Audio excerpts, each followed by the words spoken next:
Have you ever felt pulled in two directions? Like you're expected to be the perfect student and the best friend and a responsible family member all at once?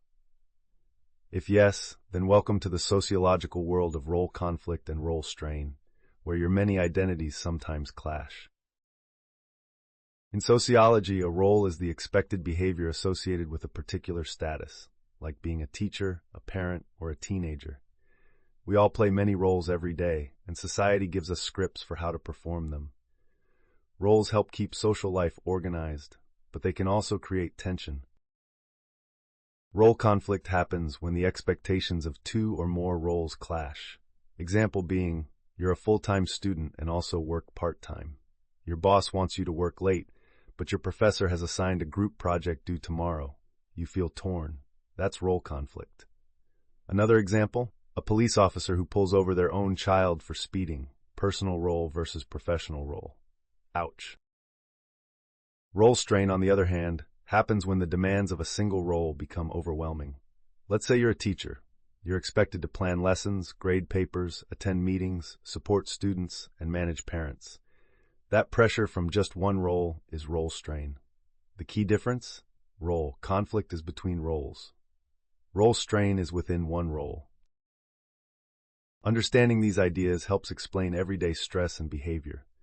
Sociologists say we perform roles like actors on a stage, a concept Erving Goffman called the dramaturgical approach.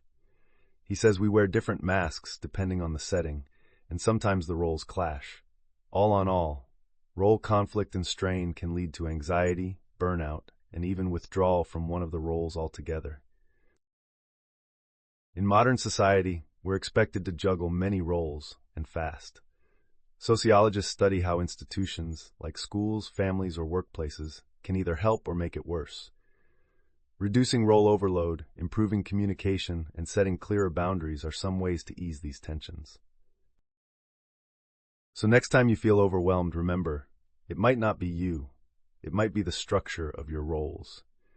In that case, take a breather and reflect over your roles. Have you overcommitted yourself? Are there boundaries to be set?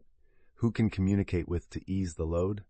Sociology doesn't only study society to know about it. It aims to fix its problems too. If this video was beneficial for you, then you should subscribe to get more doodle-style sociological lectures.